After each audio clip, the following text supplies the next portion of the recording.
Haleluya, puji Tuhan. Semoga kita dalam perlindungan Tuhan Yesus ya.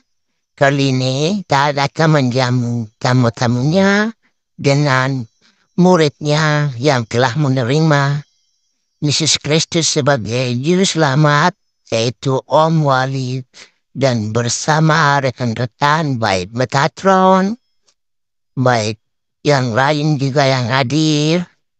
Jadi tema kali ini, Yesus itu adalah Allah, dan bagaimana penjelasan dari RT sebelah dan pihak kita sebagai Kristen, dan ini sebagai studi perbandingan bagi kita agar kita memperoleh ilmu atas perbedaan kita, bukan untuk mencaci atau menghina.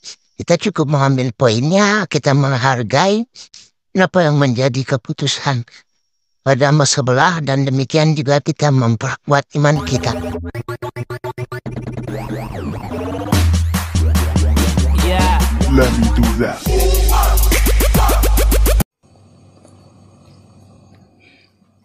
Oke, gimana Mas Edor?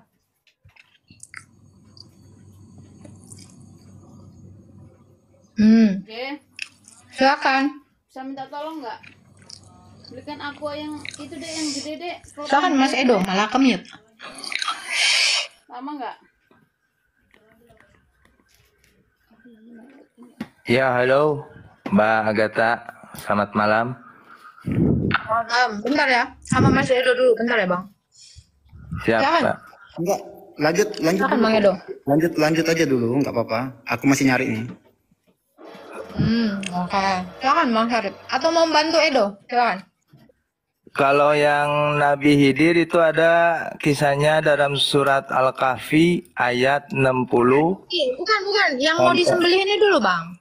Oh iya, iya.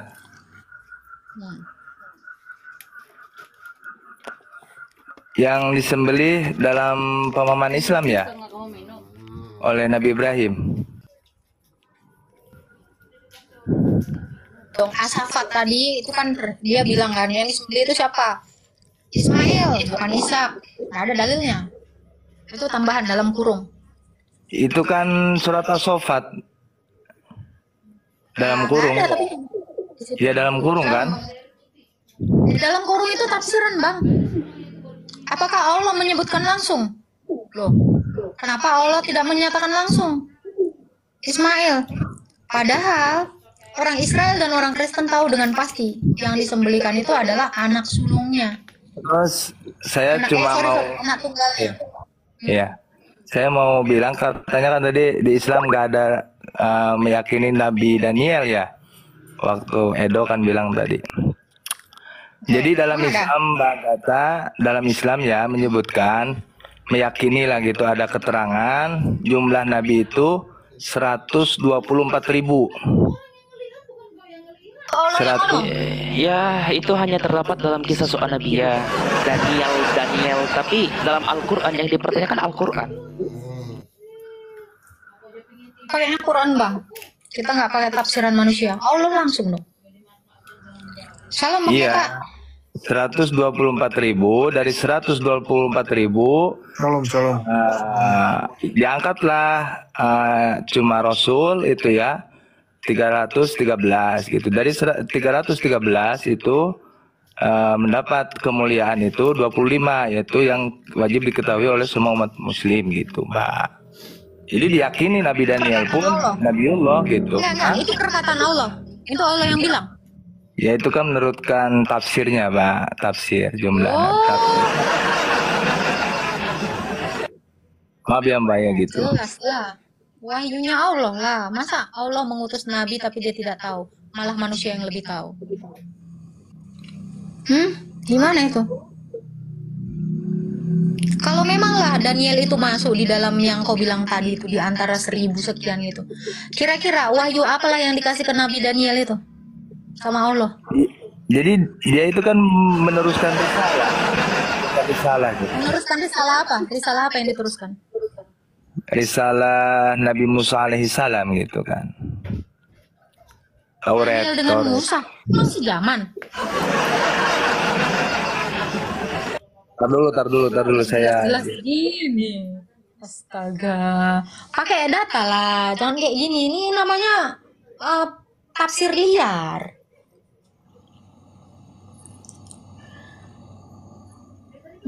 Nabi Daniel di zaman Musa meneruskan. Setahu aku setelah Musa itu Yosua ya, Timothy ya. Setelah Musa ya, Yusya kata Islam. Yusya bin Nun. Kok Daniel pula? Agak lain. Dengan Nabi Yeremia, sejaman dengan Nabi Yeremia. Kok lu nggak tahu?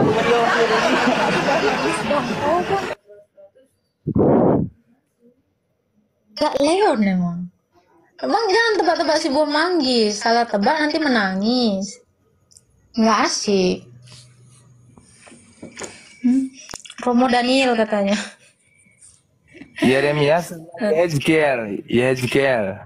Dia sejaman dengan Nabi Yeremia dan Nabi Yehezkiel gitu, Pak.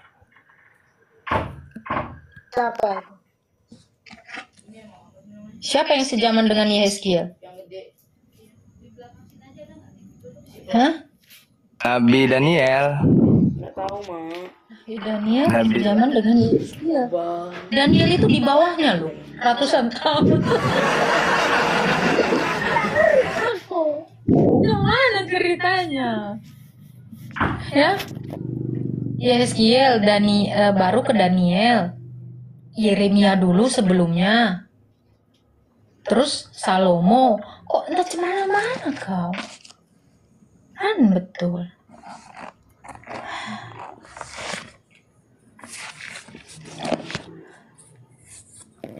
Coba jangan syubat lah, jangan syubat.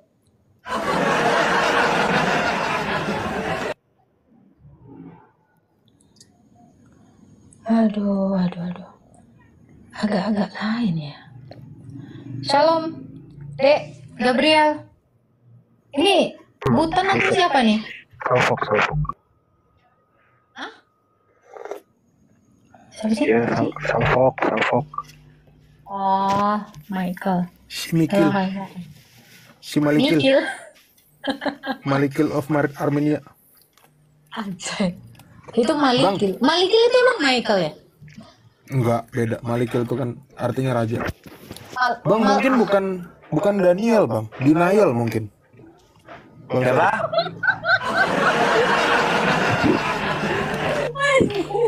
Jadi dia sejaman sama Nabi Yehezkiel sama Nabi Yeremia. Mana ada Yehezkiel di Arab? Di Islam memang ada Yehezkiel. Itu kan kutipan dari Yahudi itu, dari Kok Yahudi kamu pakai? Kok bisa nama? Israeliat.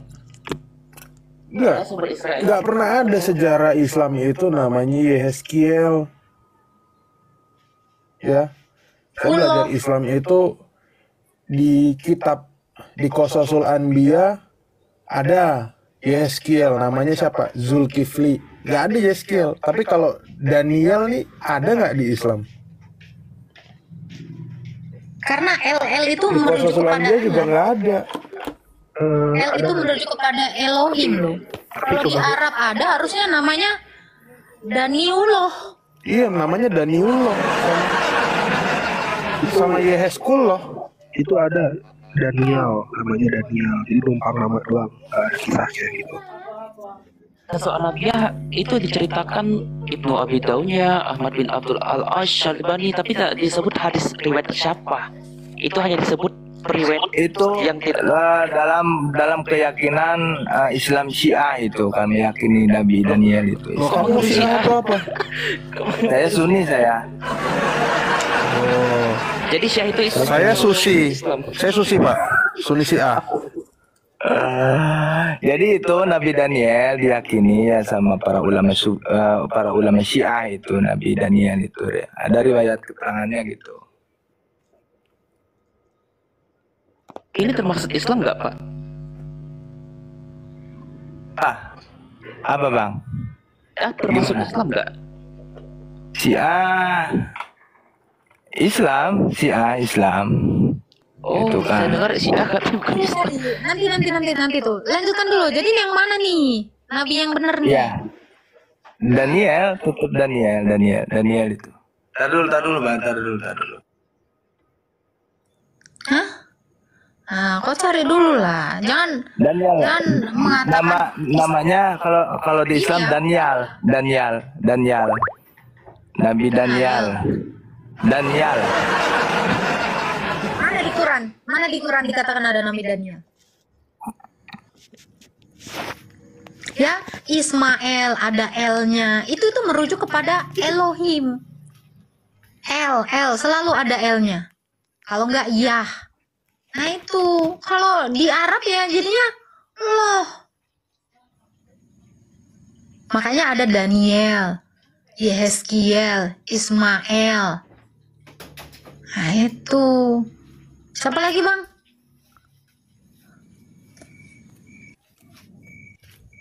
Ada LL-nya itu. Nabi Belzebul ada nggak di Al-Quran, Bang? Karena gitu. Yoel. Nah itu. Nabi Belial ada nggak ya dalam Islam? Belial. Sorry, yang itu yang dapat berbicara dengan itu kalau dari serban. William. Emang ada? Bileam, saya bilang. Oh, Bileam. Kalau di Islam jadi muazin dia. Bilal bin Rabah.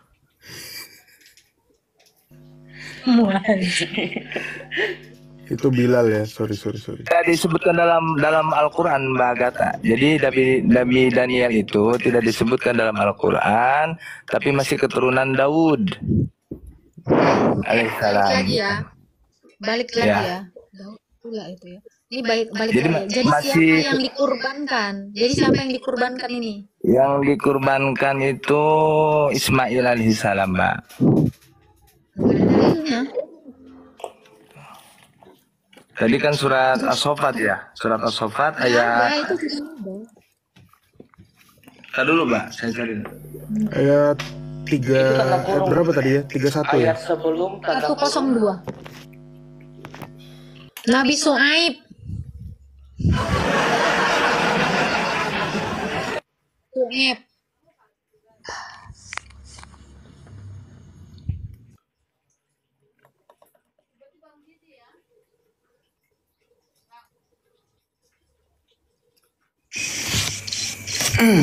Kok diam semua ya? Iya, siapa? Mana jawabannya, Dul? Edor. Dari tadi aku nyimak si Edo ini nyari apa ini? Kok nggak ada jawabannya? Enggak. Dari tadi emang itu aja sih. Memang surah As-Saffat aja. Emang Oh, itu dong. Nggak ada ya? Berarti memang nggak ada ya, bro? ya nggak tahu juga kan. Aku kan nggak punya kitabnya sekarang, nggak bawa kitabnya kan. Bacanya nih di Google nih. Oh, Google juga nggak bisa menemukan ya, bro? Menemukan apa? Menemukan nama Ismail tadi dalam Al-Quran. Ketemu cuman itu di surah As-Saffat. Iya, yang nggak ada dalam kurung dong. Dalam bahasa Arabnya kan nggak ada itu. Dalam bahasa Arab. Al-Quran kan turun bahasa Arab, bro. Yang ayat kamu tunjukkan tadi itu nggak ada kata-kata Ismailnya. Yang kamu tunjukkan itu adalah penambahan dari penerjemah, ditambahkan nama Ismail di situ. Nah, Allah ada nggak mengatakan bahwa memang yang dikurbankan itu adalah Ismail? Dulu, nih, ayat 102 ya. Ini 102. Tadi udah dibuka itu. Ya, 102 surat As-Saffat. Jadi tafsirnya udah sesudah nyata kesabaran dan ketaatan Ibrahim dan Ismail, maka Allah melarang menyembelih Ismail. Dan untuk meneruskan korban, Allah menggantinya dengan seekor sembelih kambing ya. Peristiwa ini Kambing loh. Bukan domba ya, kambing. Iya, aku juga kaget tuh, kambing ya ternyata ya. Ya, di sini kambing ya, dalam kurungnya ya gitu. Tafsirnya ini kan. Jadi maksud ayatnya itu. Yang dilakukan pada hari raya Haji Idul Adha.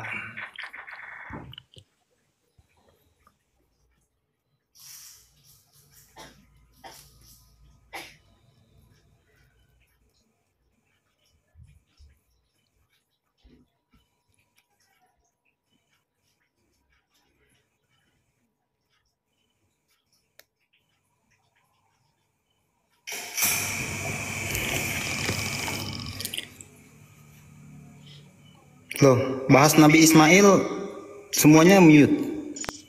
Kenapa nih? Ini tahu nggak kamu sebenarnya itu penafsiran. Bahkan Imam At-Tabari pernah mengkritik penafsiran tersebut. Kenapa? Karena itu adalah suatu eksegese bukan eksegese. Biasa dalil yang digunakan itu Quran As-Saffat itu ayat sebelumnya ya, yang dikatakan kami beri ia kabar gembira dengan kelahiran seorang anak, tapi diberi tanda kurung Ismail. Itu seolah-olah dibedakan dengan ayat yang 112. Kami beri ia kabar gembira dengan tanda kurung kelahiran. Yang di atasnya Ismail tanda kurung, yang di bawahnya tentang Ishak diberi kelahiran, tanda kurung kelahiran. Padahal menurut Imam At-Tabari, menurut ayat 102 ya, kawan-kawan bisa koreksi apa yang saya sampaikan. Dikatakan kami memberitakan kabar gembira, tanda kurung Ismail, itu hanyalah tafsiran. Ayat itu menjelaskan kelahiran Ishak, tapi ayat 112 kami beri ia kabar gembira dengan kelahiran, bukan kelahiran lebih tepat, Ishak seorang nabi. Ini adalah penegasan kenabian Nabi Ishak. Itu pernyataan Imam At-Tabari loh. Jadi Jadi gini, emang benar di kalangan para ulama itu berpendapat. Ada yang menyebutkan Ishak, ada juga yang menyebutkan Ismail gitu. Jadi intinya berbeda pendapat lah gitu. Jadi ada yang meyakini yang disembelih itu Ishak, ada juga yang meyakini sebagian ulama lagi yang disembelih itu adalah Ismail alaihissalam. Begitu Mbak Agatha. Kalau kayak gitu argumentasinya, bukankah Islam nggak jelas ya? Berarti kalian memperingati sesuatu yang nggak jelas. Ada A, ada B, gimana ini? Apakah Allah tidak maha tahu? Sehingga dia tidak memberitahu? Ya Allah maha tahu Mbak Agatha, maha tahu. Allah kenapa nggak ngasih tahu? Itu kan tafsir Kalian Mbak. merayakan peringatan. Kalian merayakan peringatan loh. Sebentar. Oke. Hah? Gimana? Ya silakan. Ada hadisnya loh yang mengatakan Ishak itu yang disembelih. Memang doif, tapi itu doif hanya karena dikatakan karena dari konfirmasi Israiliyat. Hanya karena dari Israiliyat. Tapi sebenarnya di riwayat itu mengatakan Ishak. Hadis riwayat Ahmad 2082 kalau saya nggak salah. Lanjut Kak Agatha. Selama ini merayakan lebaran kurban itu Iya. apa? Ada 1A, 1B. Lu kok imannya gini sih? Gaji.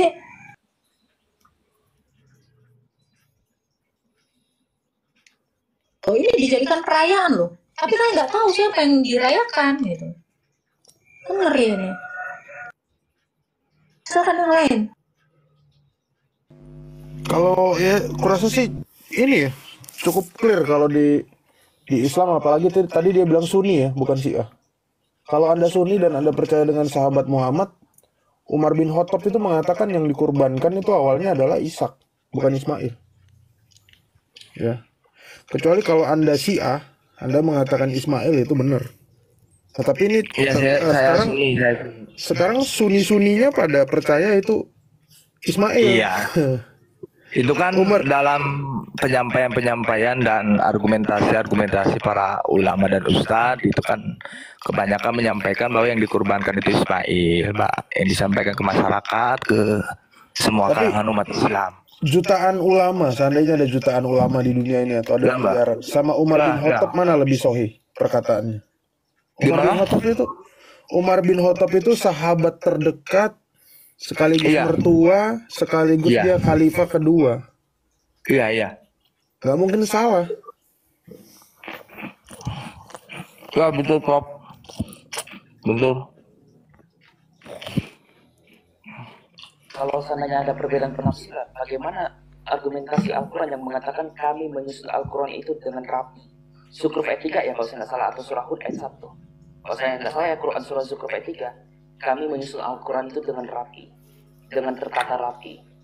Atau kami menjelaskan, atau apa ya dalam Al-Quran itu dikatakan kami menjelaskan apa yang belum diterangkan dalam ahli kitab. Tapi nggak jelas nih siapa yang disembelih. Yang disalib pun juga nggak dijelaskan siapa, tapi udah meyakini Yudas. Tokoh-tokoh yang saya rasa banyak disamarkan namanya, tapi diyakini itu Ismail, padahal nggak tertulis Ismail. Malah benar ya apa yang katakan Prof ini ya. Tadi Prof bilang Umar memang mengakui itu. Bahkan Ali bin Abi Thalib mengakui itu. yang bisa Iya. menjadi Ismail. Ishak, sorry. Iya. Jadi intinya itu ya, jadi di kalangan ulama itu berbeda pendapat gitu. Oke, tunjuk itu Ishak ya, menurut itu ya, menurut Ali, Umar bin Khattab, terus siapa lagi tuh? 7 sahabat Nabi. Abdullah bin Abu Bakar Umar, masuk nggak? Abu Bakar ada nggak sih? Setauku Abu Bakar juga masuk itu. Umar bin Khattab, Abu Cuma Bakar. narasinya emang jarang ketulis. Oh sih aku nggak nemu ya. Dan Umar ini kan vokal ya. Beberapa ayat Al-Quran ini memang diprakarsai sama Umar. Al-Ahzab 59, terus surat-surat apa tuh? Surat Al-Baqarah 187 yang tentang puasa. Jadi Umar ini cukup bisa dipercaya gitu loh. Coba cover depannya bro, biar orang cek juga. Tunjukin cover depannya bro Timothy. Cover depan, aku punya kisah soal Nabi yang dikutip oleh Pak Bambang. Sama ya, kayak punya Prof itu sama sebenarnya. Ini kisah para Nabi. Tapi kalau ini kutipan dari kisah para Nabi, kisah soal Nabi Ibnu Katsir dari bukunya Pak Bambang Nursiono. Tapi kalau ragu dan pernyataan saya, cari aja bukunya ini, kisah para Nabi. Oke.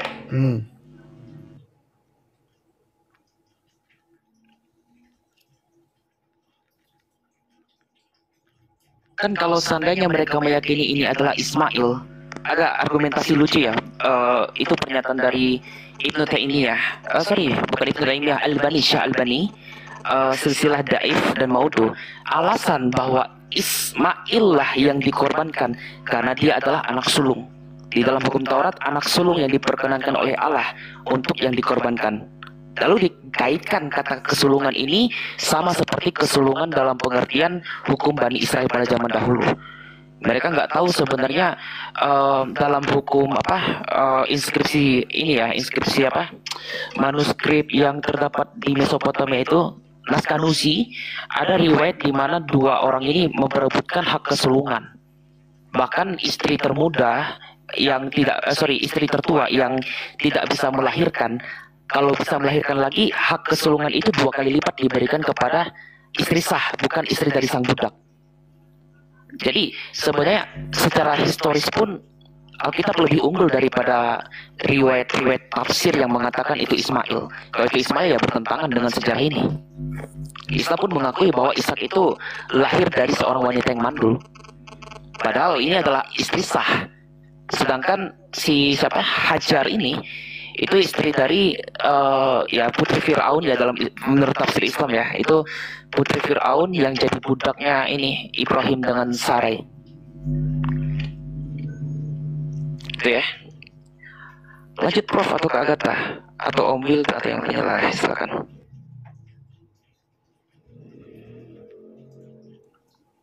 Tadi orangnya ngapain sih ini? Oh, namanya aula debat tapi aula dangdutan. Aduh, loh, Islamnya kemana ini? Kabur. Masih ada Om Willy tak? Oh, ada Om Willy. Silahkan Om Willy, mungkin Om Willy mau bantu jawab ya. Muslimnya kabur semua Om. Boleh tanya apa yang bisa saya jawab gitu ya, karena saya bukan Sunni, bukan Syiah, mungkin kata Prof ini saya Islam sesat ya. Susi. Astagfirullahaladzim. Susi Om, Sunni Syiah. Yes. Silakan tanya, sebenarnya saya pengen naik muterin lagu habis itu turun mau bubuk. Atau jangan Om Willy Islam progresif kali ya. Nggak penting yang gitu-gitu. Oke. Lanjut Prof. Saya fokus ngumpulin duit biar kaya raya. Udah. Silakan.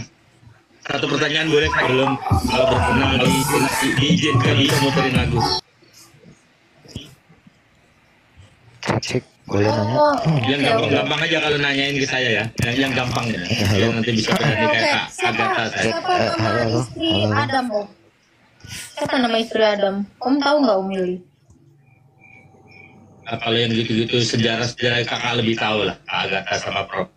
Yang ini ya. Ini gampang loh. Halo, Umil, halo Umil. Silakan. Boleh Udah nanya? Umil, Boleh nanya. aku aja deh, Kenapa? nggak tega, nggak Ya, tega. ya, ini silakan Kak Narendra. ini soal soal Sunni dan Syiah ya. Ini soal Sunni dan Syiah. Apakah Nabi Muhammad itu Sunni atau Syiah? Itu saya nggak ngerti dan menurut saya nggak penting. Itu nggak penting buat saya gitu.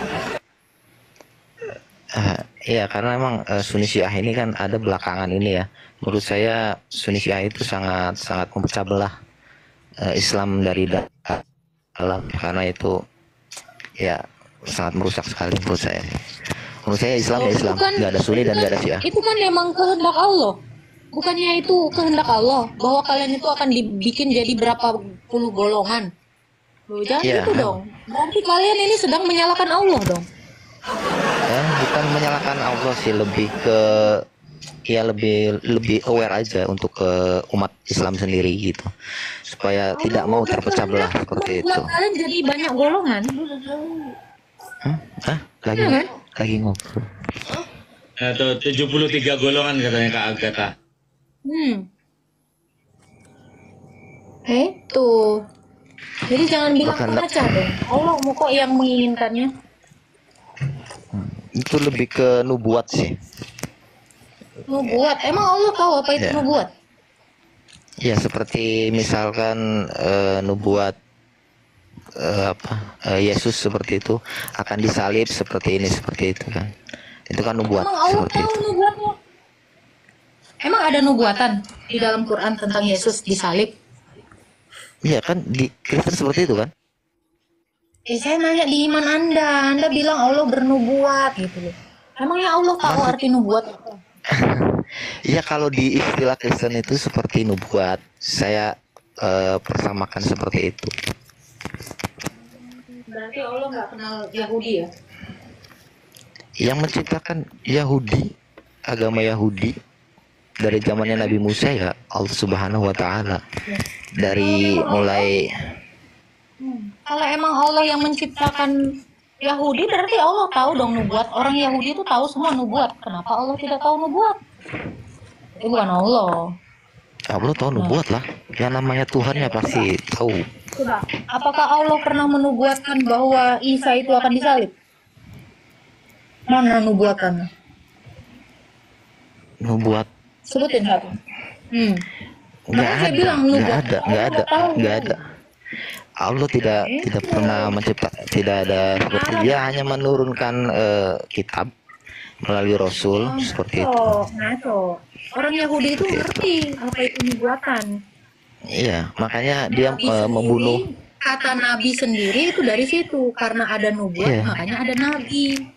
Iya, memang seperti itu. Memang mungkin kalau di Yahudi sendiri itu memang yang sepahaman saya kaum Yahudi itu memang dia kan menubuatkan nabi ya, akan ada nabi dan sebagainya akan turun di tengah-tengah orang Yahudi. Cuman karena Yahudi ini orang ragu, maka dia membuktikan bagaimana cara membuktikan kenabian seseorang seperti itu. Makanya dia membunuh para nabi seperti yang terjadi oleh Nabi Isa. Berarti yang bernubuat itu Allah tidak tahu. Ini bukan soal Allah, maksudnya Ini soal Allah Yahudi. Yang menciptakan orang Yahudi. Jadi Allah bukan menciptakan orang Yahudi. Karena Allah nggak tahu apa-apa tentang literasi Yahudi. Iya, makanya kurban tidak tahu.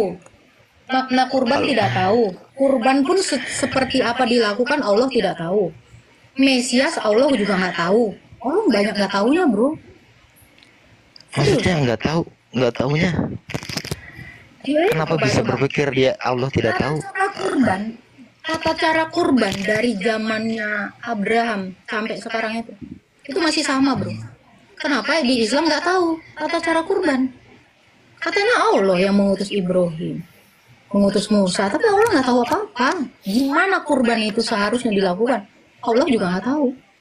Makna kurban nggak tahu, sunat nggak tahu, banyak nggak tahunya, bro.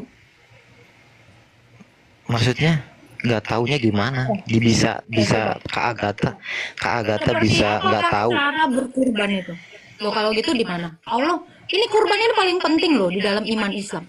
kurban ini paling penting sampai dilakukan ada peringatan hari rayanya. Tetapi kenapa tutorial berkurban pun Allah tidak mengerti? Kurban itu dari dulu bro, itu dibakar habis. Ini kok dimakan, dibagi-bagi.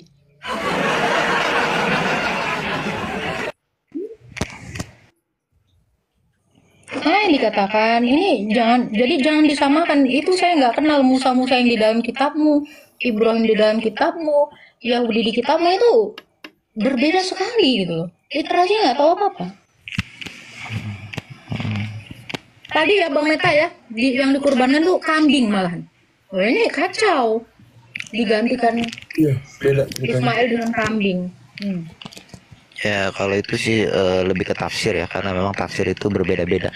Karena di Al-Quran itu seperti yang tadi Ismail dan Ishak memang tidak Kalau kami disebutkan. nggak bisa bang, tafsir beda-beda. Iya, Nggak boleh. iya makanya, iya memang itu berbeda. Jadi dalam Islam memang tafsir itu bahkan mazhabnya pun berbeda-beda.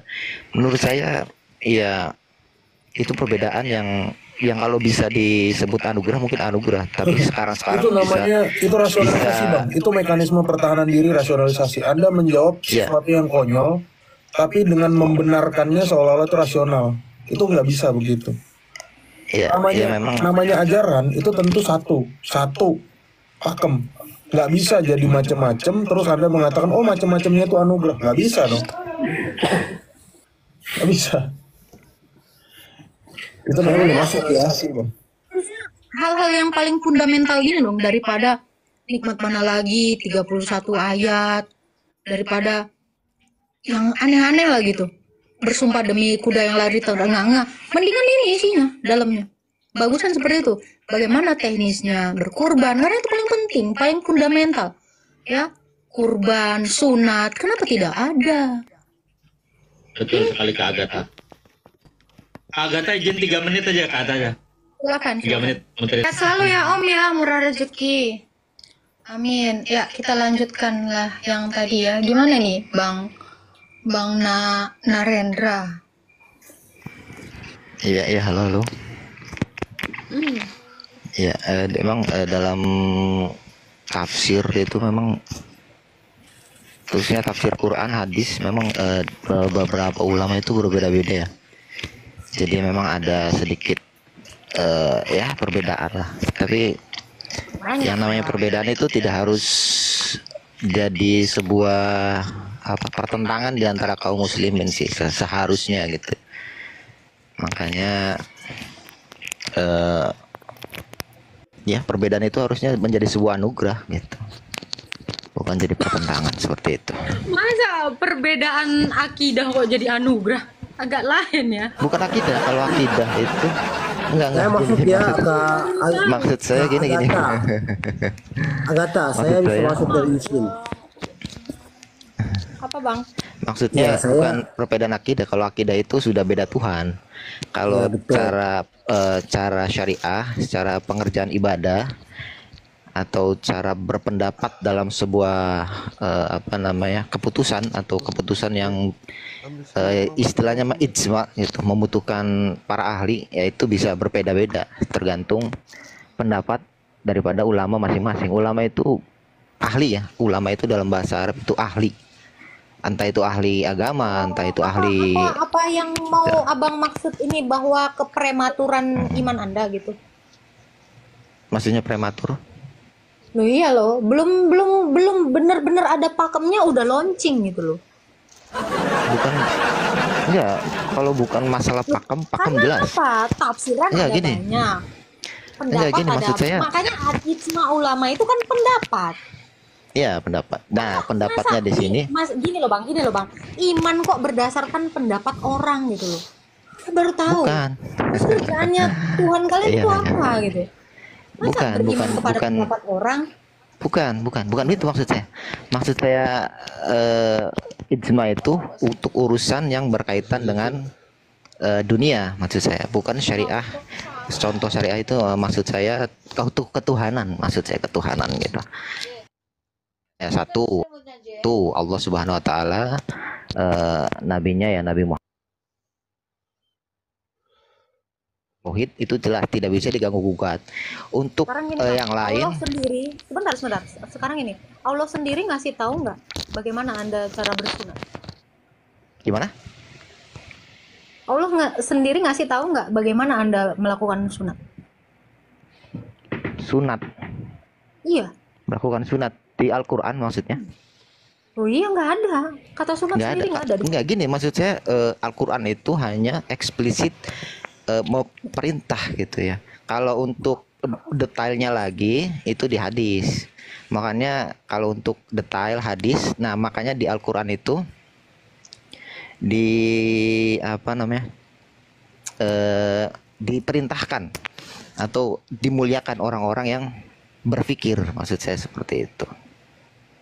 Makanya Itu di Al-Qur'an firman itu nggak perlu ada dong. Wahyu itu nggak perlu turun lah. Suruh aja orang mikir. ya ada. Ya kalau misalkan pikiran manusia, diutamakan orang yang Ya. berpikir. ya berpikir dalam hal dunia, ilmu pengetahuan seperti itu. Kalau misalkan tiba-tiba ada gitu ya, gimana kita mau tahu Tuhan? Gimana kita tahu mana yang kita sembah? Kan seperti itu konsepnya. Makanya dalam Al-Qur'an diperintahkan dimuliakan orang-orang yang berpikir. Makanya ilmu pengetahuan itu pas zaman Islam, kemasan Islam itu dijunjung tinggi. Karena bangsanya bakal seperti di dinasti Abbasiyah, ya kemajuan Islam.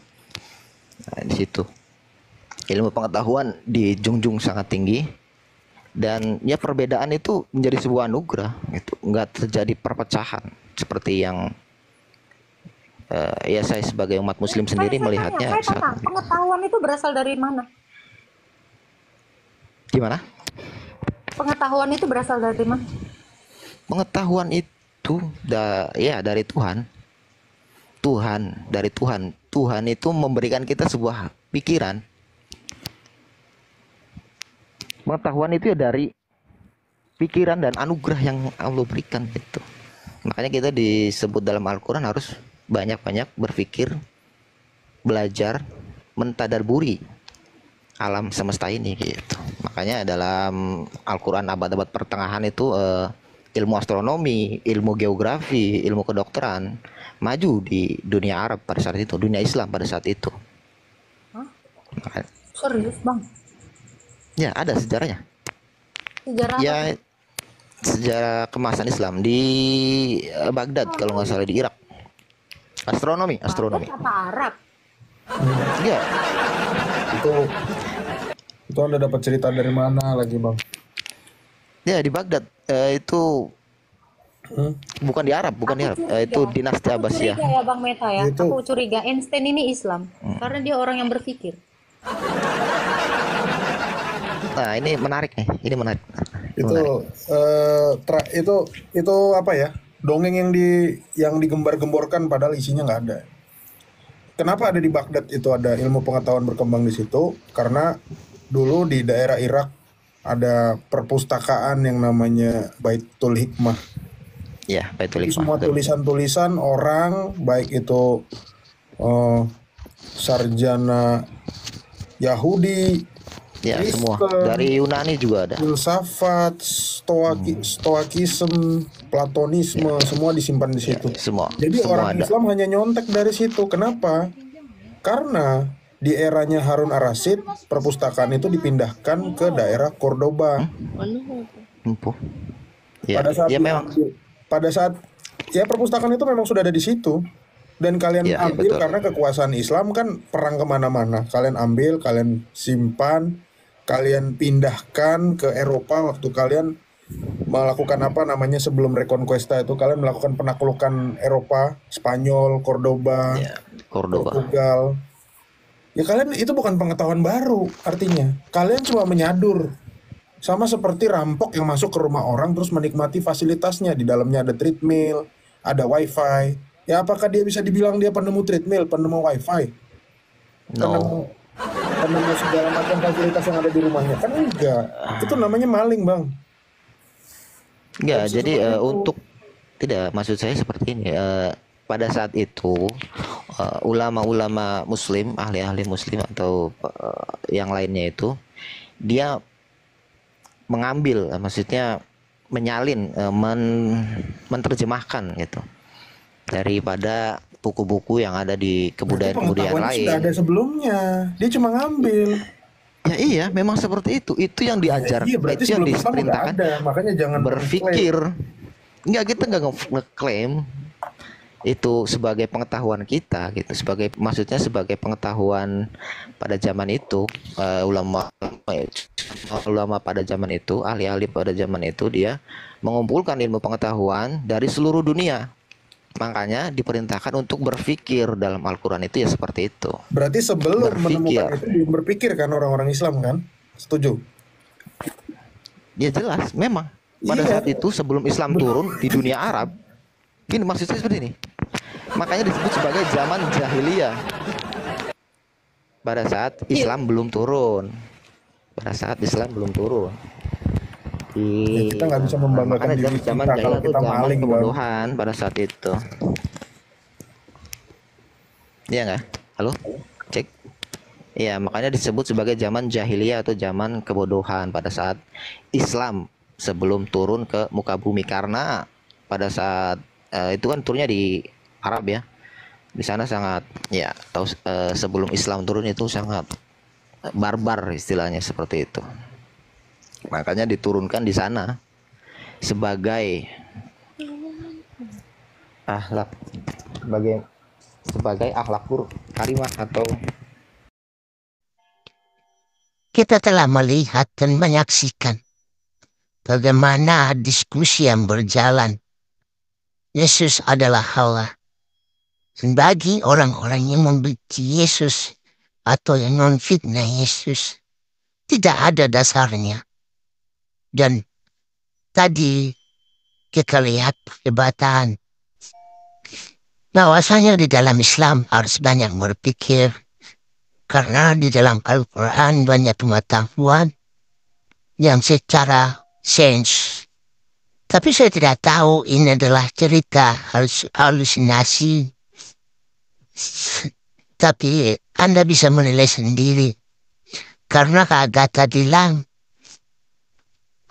dia curiga juga Albert Einstein ini adalah Islam. Karena dia secara ilmuwan dan indika.